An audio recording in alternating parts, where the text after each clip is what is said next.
আমরা কয়েকদিন আগে দেখেছি যে স্কাইয়ের মাধ্যমে যে একটি প্রধান বিচারপতি সেই ট্রিব্যুনালের তার সঙ্গে বাইরে একটি মিডিয়া লোকের সাথে কথা হয় এবং সে রায় লিখে দেয়। আজকে বাংলাদেশ আইন শৃঙ্খলা কোথায় চলে গেছে, আজকে বাংলাদেশের আইন কোথায় চলে গেছে। আমরা এই দুঃশাসন থেকে মুক্তি পেতে চাই। সেই মুক্তি পেলে কি করতে হবে? আমরা বাংলাদেশে নেই, আমরা বাংলাদেশের বাইরে অবস্থান করছি। আমরা আমাদের সারা পৃথিবীতে যেভাবে বাংলাদেশের মানুষ এর প্রতিবাদ করছে তেমনিভাবে ফ্রান্স থেকে আমরা প্রতিবাদ করছি। আর বিশ্বাস করি এই প্রতিবাদ যদি আমরা ঠিকমতো করতে পারি তাহলে বর্তমান এই দুঃশাসনের অবসান হতেই হবে ইনশাআল্লাহ। দেখেন আদালতের রায় কি হবে মন্ত্রী বলে দিচ্ছে, প্রকাশ্য দরবারে ঘোষণা দিচ্ছে। বিচার আদালত হবে, সেই বিচারের রায় কি হবে সেই রায়ের কথা মন্ত্রী সাহেব বলে দিচ্ছে। আজকে সুরঞ্জিত সেনগুপ্ত যে কথা বলছে সেই কথা সুরঞ্জিত সেনগুপ্ত নয়, সে কথা হচ্ছে প্রধানমন্ত্রী শেখ হাসিনার কথা। সে কথা শেখ হাসিনার কথাও নয়, সে কথা হচ্ছে ভারতের প্রধানমন্ত্রী মনমোহন সিংয়ের কথা।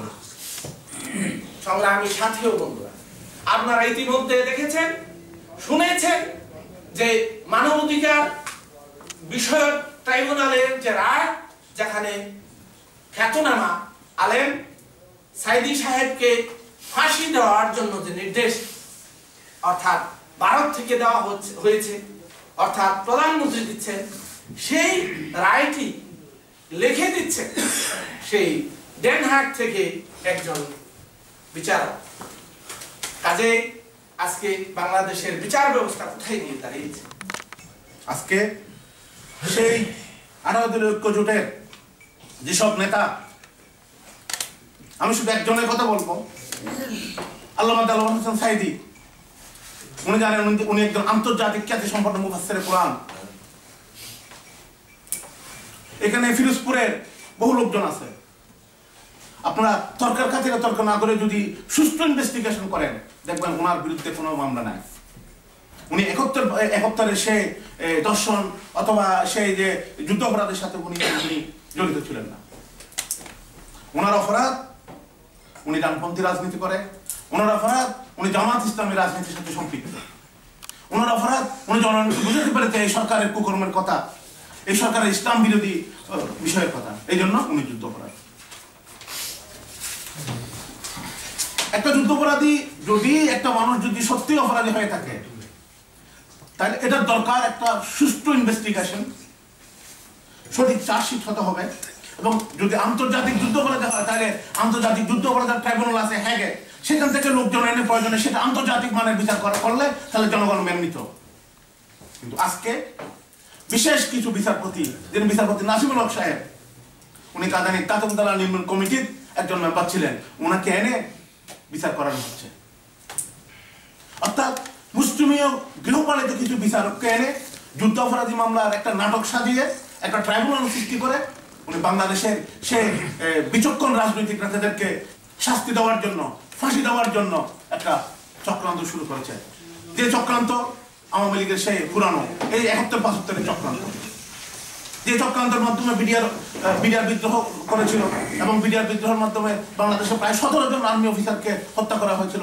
যেরকম অফিসার স্বাধীনতা যুদ্ধের সময় কিন্তু আর হত্যা হয়নি।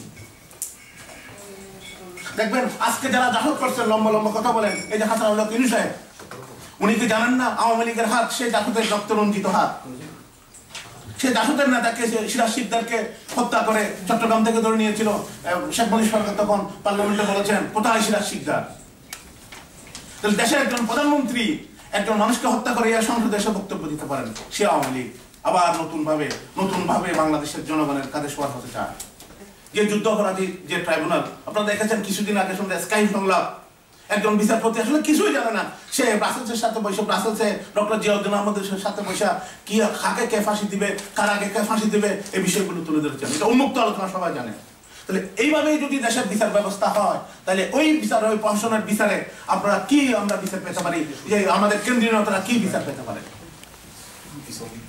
এর প্রতিবাদ করাতে আজকে মির্জা ফখরুল ইসলাম আলমগীরের মতো ত্যাগী নেতা, যার বিরুদ্ধে 9/11 সে মঈনুদ্দিন ফখরুদ্দিন পর্যন্ত কোনো মামলা দেওয়ার সাহস পায় নাই, সেই ব্যক্তিকে বিনা বিচারে আজকে দীর্ঘদিন 1 মাসের মতো জেলে আটকে রেখেছে। আজকে বিএনপি দপ্তর সম্পাদক ইসবি আহমেদ প্রায় 19 দিন পর্যন্ত অবরুদ্ধ অবস্থায় দলীয় কেন্দ্রীয় অফিস থেকে বের হতে পারছে না। এই পরিস্থিতিতে আমরা যদি এখন থেকে প্রতিবাদ গড়ে তুলতে না পারি, সে আওয়ামী বাকশালীদের বিরুদ্ধে আমরা যদি প্রতিবাদ গড়ে তুলতে না পারি, তাহলে বাংলার স্বাধীনতা সার্বভৌমত্ব থাকবে কিনা এটা সময়ের ব্যাপার। এবং এই স্বাধীনতা সার্বভৌমত্ব কিনা আসলে আমরা সন্দিহান। আমাদের ঘরে বসে থাকার সময় নেই। এই আওয়ামী বাকশালী সরকারের বিরুদ্ধে আমাদেরকে যদি এখন থেকে দুর্বার গণ আন্দোলন করতে না পারি, তাইলে ভবিষ্যতে বাংলার স্বাধীনতা সার্বভৌমত্ব হুমকির সম্মুখীন হবে। সুতরাং আমি আজকে সবার যারা প্রধান অতিথি এবং ফ্রান্স জনাব আহ্বায়ককে আমরা একটা লাগাতার আন্দোলন কর্মসূচি ঘোষণার জন্য এবং এম্বাসি সহ বাংলাদেশের মানবাধিকার লঙ্ঘনের বিষয়গুলো আমরা ফ্রান্স অ্যাসেম্বলি, ফ্রান্স কংগ্রেস এবং প্রয়োজনে ফ্রান্সের স্পিকারকে পর্যন্ত কিভাবে স্মারকলিপি দিতে পারি, এই ধরনের একটা কর্মসূচি যদি সম্ভব হয় দেওয়ার জন্য আহ্বান জানাচ্ছি। এখন প্রধানমন্ত্রী এরা কোনো কিছুই অন্যায় করে না, সব ঠিক করে দিতেছে। যত কিছু অন্যায় করতেছে সব বিএনপি।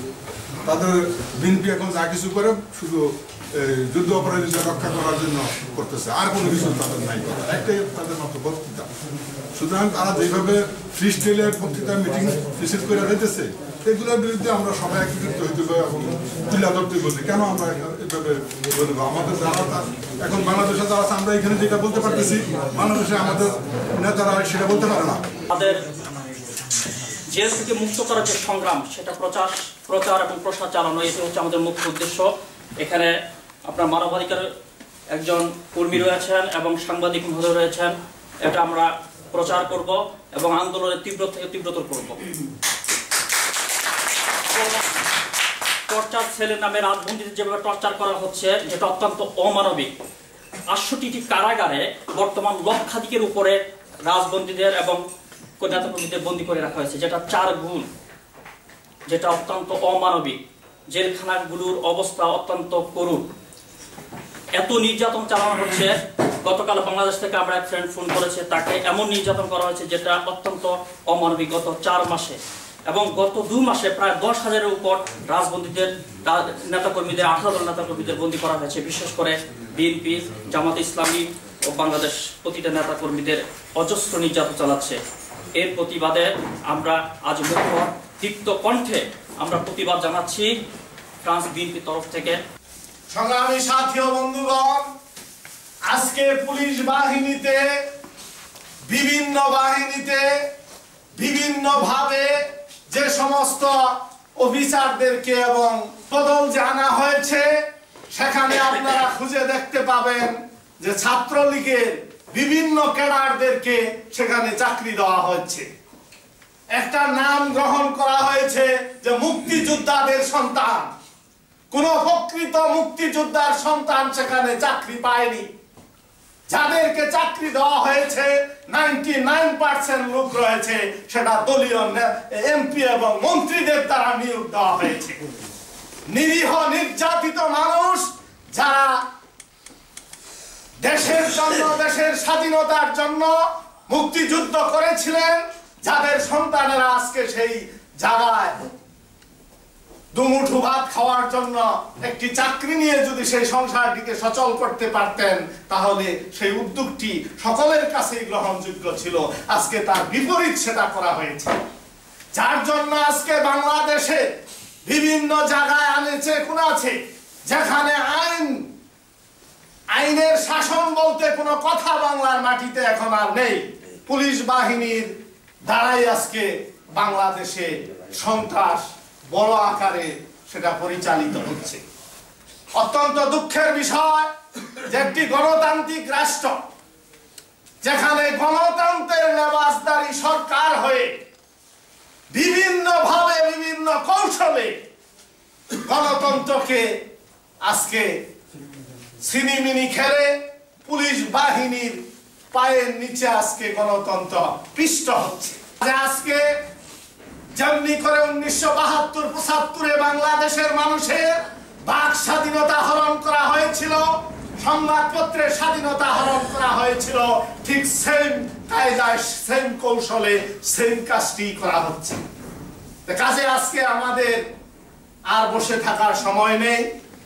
আমি মনে করি যে আজকের যে বাংলাদেশে মানবাধিকার লঙ্ঘিত, অর্থাৎ বাংলাদেশের প্রধানমন্ত্রী একজন মহিলা হওয়া সত্ত্বেও বেশ কিছু মহিলাদেরকে জেল হাজতে প্রেরণ করা হচ্ছে এবং তাদেরকে বিভিন্নভাবে নির্যাতিত করা হচ্ছে।